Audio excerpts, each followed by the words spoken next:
19h45, la barre info soir, messieurs, dames, bonsoir et bienvenue à cette nouvelle session d'information du lundi. Début ce matin des épreuves du brevet de technicien supérieur à BTS d'État.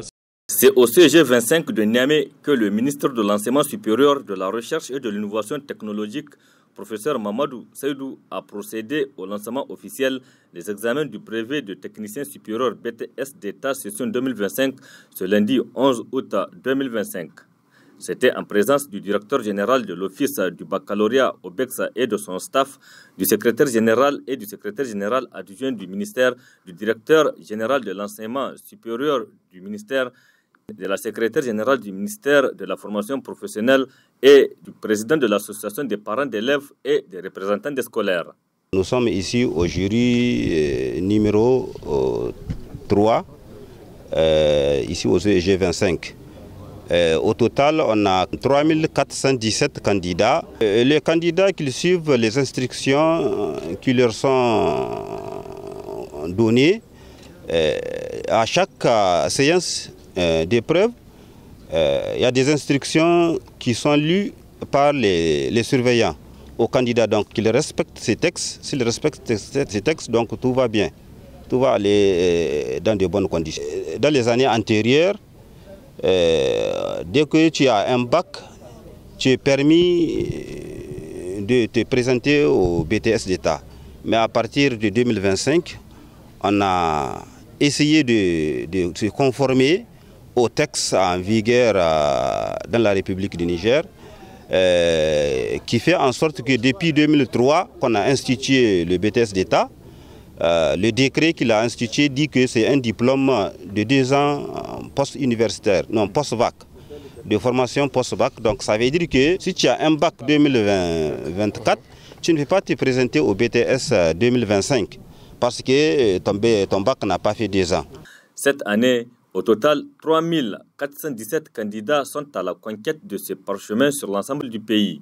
Occasion saisie par le ministre de l'Enseignement supérieur, professeur Mamadou Seydou, pour demander une fois de plus aux candidats de compter sur leurs propres efforts et à l'ensemble des acteurs de s'engager pour une parfaite organisation. 18 filières vraiment qui correspondent à des métiers où facilement on peut trouver un emploi.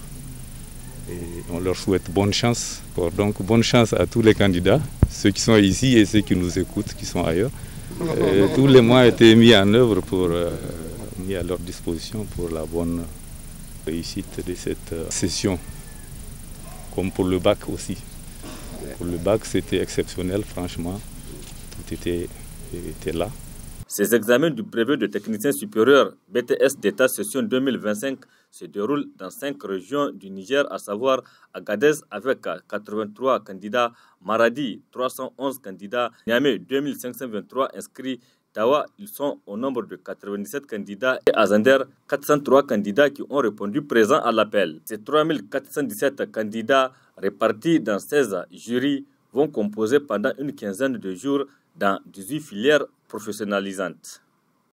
Le problème du terrorisme qui se pose avec acuité de nos jours dans l'espace sahélien a conduit à la dégradation du tissu social.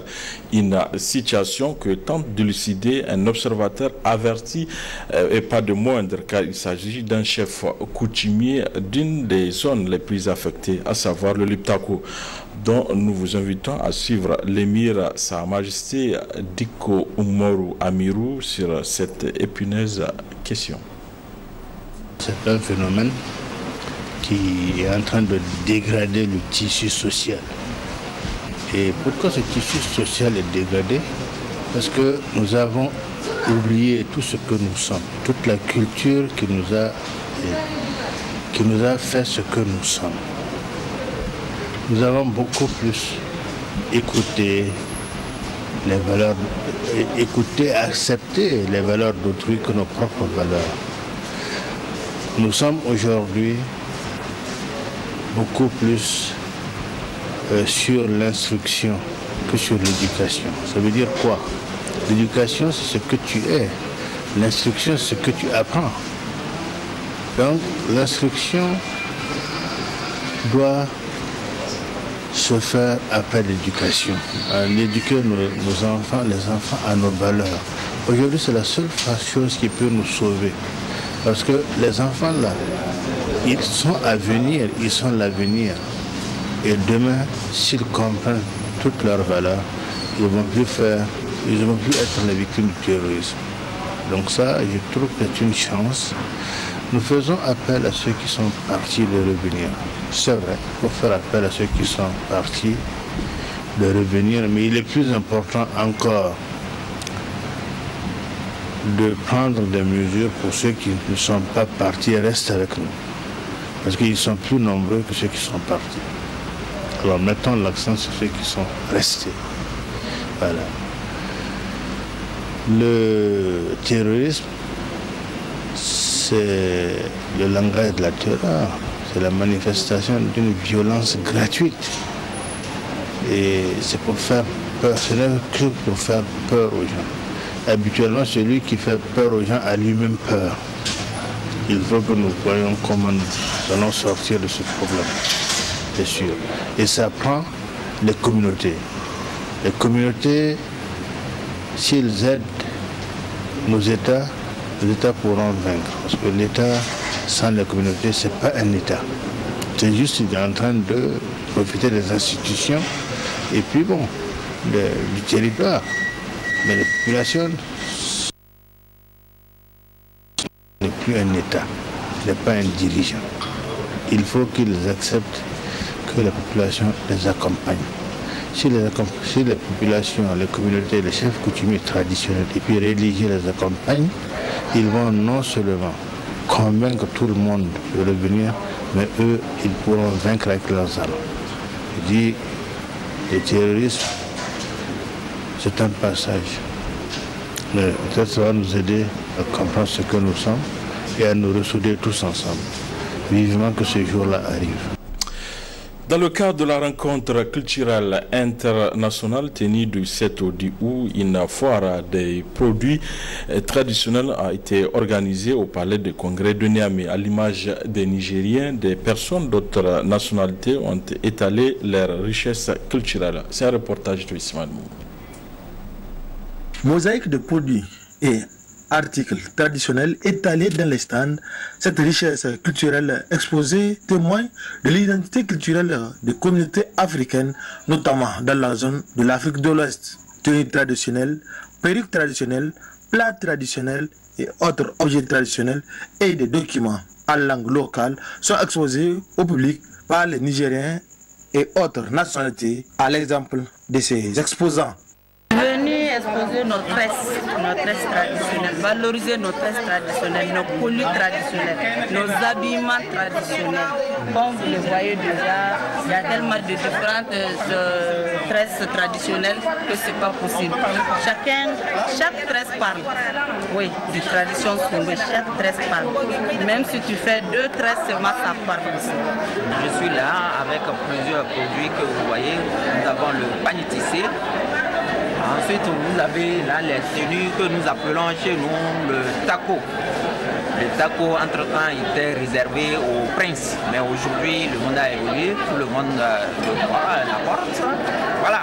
Étant un cadre de l'alphabétisation, j'ai décidé de venir exposer des ressources en langue songhole qui viennent du Mali, donc qui sont surtout écrits par mon mari et moi-même, en tant qu'agent d'alphabétisation et d'autres auteurs maliens.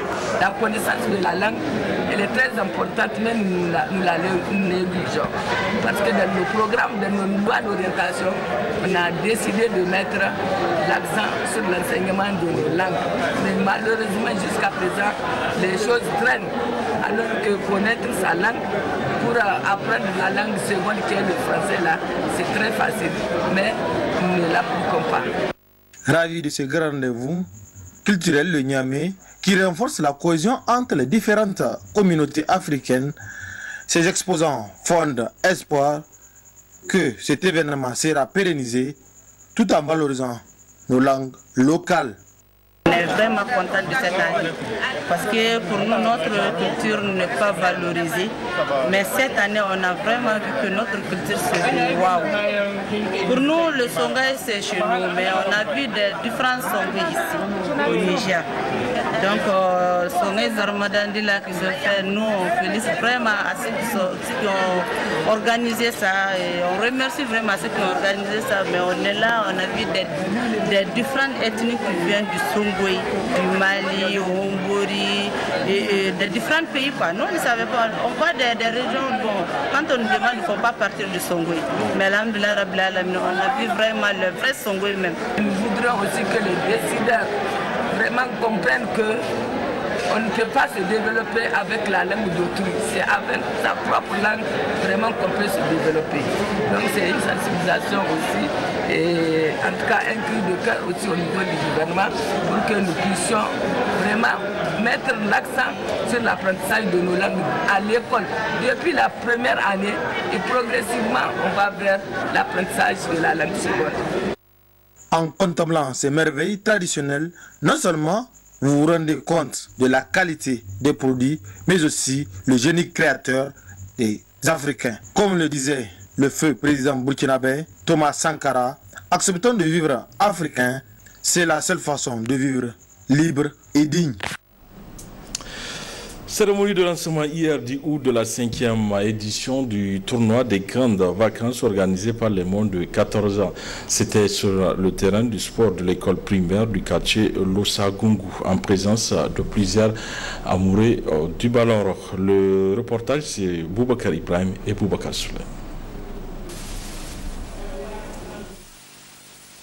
Et c'est parti pour l'édition 2025 du tournoi des grandes vacances des moins de 14 ans du quartier Losagungu. Portée par l'association École Mouvante à travers l'initiative Programme Vacances Accompagnées, cette compétition marque ainsi sa 5e édition. Concourir au rehaussement du niveau des élèves en difficulté, c'est l'objectif affiché à travers ces tournois appelé le sourire pour une coupe. Ce tournoi, c'est un tournoi intitulé le sourire pour une coupe. Le sourire pour une coupe, c'est une composante du programme Vacances Accompagnées. Le programme Vacances Accompagnées, c'est un programme qui accompagne les enfants en difficulté d'apprentissage pendant les vacances à travers des cours d'appui pour les aider à corriger les difficultés qu'ils traînent pendant l'année scolaire et les aider aussi à profiter des vacances. À travers ces cours, nous renforçons également à travers des activités sportives. C'est dans ce cadre que nous sommes là pour ce tournoi. Le tournoi accueille 12 équipes de l'Osugungu et environ. Et ces 12 équipes-là sont classées dans 3 poules. Et donc après les matchs de poule, ils vont se retrouver en finale, Inch'Allah. Donc l'objectif, c'est vraiment de permettre la cohésion sociale, aider les enfants à profiter au maximum des vacances, aider les enfants à stimuler les enfants pendant les vacances. Cela pourrait vraiment leur donner envie d'exploiter leur talent, d'aller loin et ramener aussi le goût de l'école, le goût de l'apprentissage pour ces enfants. Voilà les objectifs visés par ce tournoi.